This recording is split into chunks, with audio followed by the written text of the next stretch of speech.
You know, Jane, there are figures in history who are controversial, and then there are figures who seem to embody controversy itself. Men who become lightning rods for the anxieties and the angers of their time. Dick Cheney was one of those men. No question. And with the news of his passing at 84, the entire world is forced to reckon with that legacy. It's not a simple story of a politician's life and death. It's the story of a fundamental shift in American power and identity. Let's start with the hard facts, for our listeners who might not remember the details. Dick Cheney died on Monday night, surrounded by his family. The cause was complications from pneumonia and long-standing cardiac and vascular disease. He was 84 years old. And his career was nothing short of monumental, for good or ill.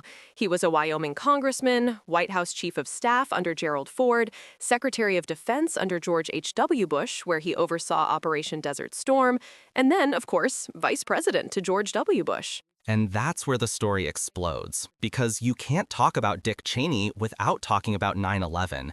That single event became the defining crucible of his career and, in many ways, of the modern world. Absolutely. Before 9/11, the vice presidency was often seen as a secondary role, but Cheney transformed it. He became, arguably, the most powerful vice president in American history. He wasn't just an advisor, he was an architect, the chief architect of the War on Terror. And this is where we get into the human story, the part that's so hard to grasp. Imagine being in that bunker on September 11th, 2001. The towers are falling, the Pentagon is burning, the world has been turned upside down. Cheney is there with President Bush, and in that moment of chaos and fear, he projects an aura of absolute resolve. A resolve that would steer the nation for the next 8 years. He saw an existential threat to the United States, and he believed, to his core, that any and all means were justified to prevent another attack. This wasn't just policy for him, it was a deeply held conviction. He once said, "I think I have been very consistent over time. It's important to remember how significant 9/11 was. We need to be able to go after and capture or kill those people who are trying to kill Americans." To his supporters, this was the voice of a wartime leader doing the tough, mean, dirty, nasty business of protecting the country. But to his critics, that same resolve looked like something much darker. They saw a man who used the fear of a nation to push through a radical agenda. The invasion of Iraq, based on intelligence that turned out to be flawed, the authorization of so-called enhanced interrogation techniques, which many called torture, the expansion of domestic surveillance.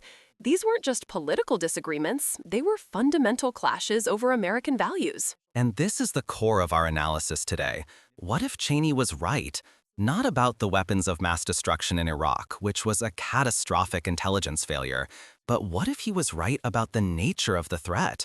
What if his militant, uncompromising response, as controversial as it was, did prevent another 9/11 scale attack on U.S. soil? That's the great unanswerable question, isn't it?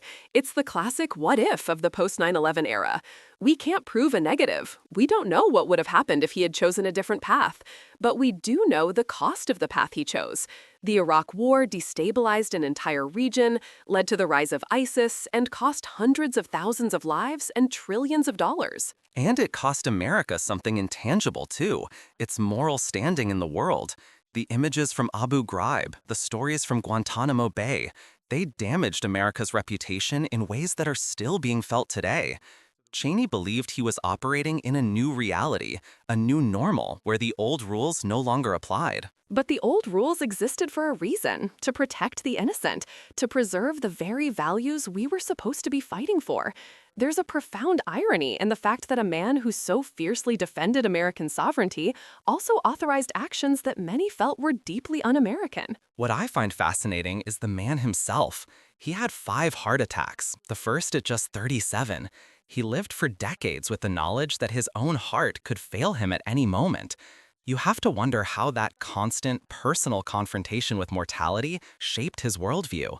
Did it make him more determined to leave a mark, to shape the world, no matter the cost? It's a powerful thought. And then, in his later years, he became this unlikely critic of Donald Trump, calling him a greater threat to our republic than any other individual. The man who was seen by many on the left as the ultimate villain suddenly found himself aligned with them in a strange new political landscape.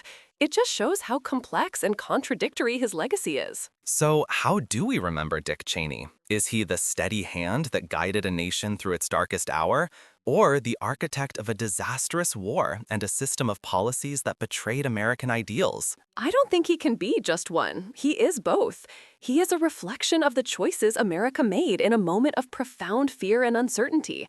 His story is our story. The consequences of his decisions are the world we live in today. He was a man who saw the world in black and white, good versus evil, and in doing so, creating a legacy that is almost entirely shades of gray. He was, as he himself put it, a consequential vice president. And on that, at least, both his staunchest defenders and his fiercest critics can agree. The consequences of his life and his choices will be debated for generations to come. He was an architect of the modern world, and now he belongs to history. This podcast combines verified reports with expert analysis and narrative storytelling. Some dialogues may be dramatized for clarity, but all facts are sourced from credible media.